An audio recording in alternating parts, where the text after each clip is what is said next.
And joining me now is Congressman Landsman to talk more about this decision. So, Congressman, you were on this program last week. At that point, you weren't ready to call for President Biden to end his campaign. Why today? What changed? I've had several days back in the district and hundreds of conversations over the course of the last couple of weeks, and voters here and the district is really interesting in that it's an equal number of Democrats, independents, and Republicans. It's a 50-50 district. So what happens here, I think, is very telling in terms of what is going to happen around the country. And what I hear from folks is we want change. We don't want either of these candidates. We don't think Trump is fit to be president of the United States. He's going to upend our democracy, our lives. We're tired of the chaos and extremism, and that Biden should step aside and let somebody else, run this campaign and make the case against Trump. The Biden camp's going to have to make the decision, although it's ultimately the president's. So whatever he decides. But I think he should step aside for the good of the party, but more importantly, the good of the country. And President Biden cares deeply about this country, and he cares deeply about our democracy and our freedom, and I think he'll do the right thing. So you are calling on him to step down from the race, but you don't think he should resign. And I'm wondering where the disconnect there is. If you don't think he's able to serve or shouldn't serve another 4-year term or fit to win re-election, how is it that you think he's still capable of being president of the United States right now?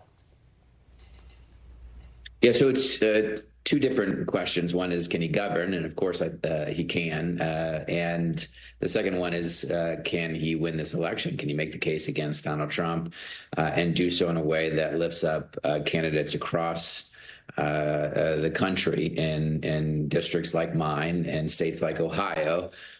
Because, if Trump becomes president and has the House and the Senate, he will control all three branches of government. And that is unsettling for most people. There are folks who really love Donald Trump, and there are folks who really love Joe Biden. But most people would like to see something new and a return to normalcy. They want to see pragmatism and bipartisanship and folks who are going to protect their democracy and their freedom and build an economy around them, not billionaires and big corporations.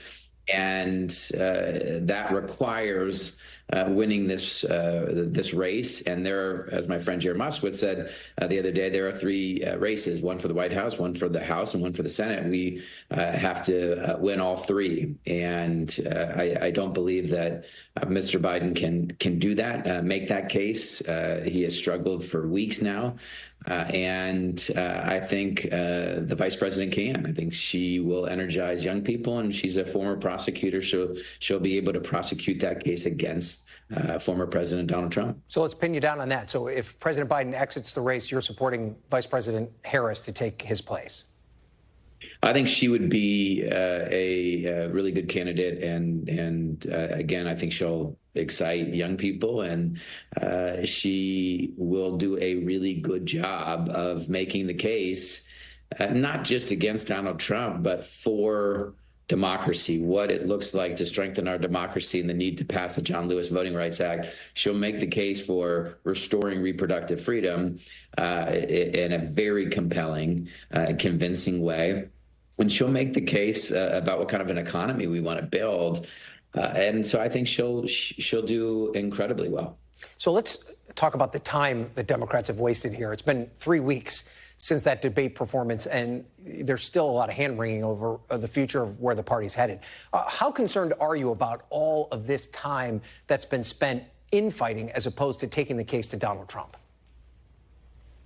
Every time, at least in my life, when there's been moments of turbulence, adversity, there is also opportunity that, I can take advantage of or not. And I think there's a real opportunity here to provide the American people with the thing they've been asking for a while, which is change. They want new leadership. So, yeah, it's not fun and it's unsettling for a lot of people, but we'll get through it. And a few weeks from now, we'll have a nominee, and whoever that nominee will coalesce around that person. And, look, there's a majority of voters who want to make sure that Trump is not president again. There are, again, folks who really love him, but there's a anti-Trump coalition that I believe represents a majority of voters. So let's talk about your district. You won this race by about 5 points in 2022. You've described it just during this interview as a 50-50 district. Do you think if Joe Biden were at the top of the ticket that you'd have a difficult time winning in November? That is one thing we don't know. I mean, we don't have updated polling, and it's one of those things where I feel very confident in what we've been able to do in terms of building a reputation of somebody who just keeps his head down, does the work, is reliable, is accountable, is bipartisan, transparent, all the things that voters wanted in a member of Congress. So, we're in a good position. Also, the district is one that it's 50-50 and an equal number of Democrats, independents, and Republicans. Most everyone in this district wants to see our democracy protected. They want to see freedoms restored, reproductive freedom in particular, and they want an economy that's built around them. Yeah. So I think we'll be fine. Though I do worry that some folks are just going to not vote because they don't have the kind of energy I think they'll have if we give them the change they're asking for. Let me close with this. You are roughly the same age as J.D. Vance. You're a little bit older. You guys are roughly from the same area of Ohio. I know the geography there is something that you guys take a lot of pride in. What do you think about him as being a member of the Republican ticket right now? And did his entry into the race impact your decision at all to try and encourage President Biden to get out of this race because you're concerned about J.D. Vance being the vice president? It's a great question. No, I'd be concerned if I were supporting that ticket, the Trump-Vance ticket. We know Mr. Vance here. I grew up in Butler County. He grew up in Butler County. I live in Cincinnati. He lives in Cincinnati. We have very different views on where the country needs to go and how we need to show up in the world. He wants to cut Social Security, Medicare. He wants to ban abortions, no exceptions.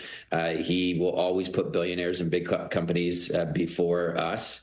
And he's part of that terrible rhetoric, that incendiary rhetoric that people are so tired of. And so we're both in Cincinnati. I won this district, our district. He lost it. So I think that's very telling. Okay. Congressman Greg Landsman, thank you so much for joining us. We appreciate it, sir. Thank you. Thanks for watching. Stay updated about breaking news and top stories on the NBC News app or follow us on social media.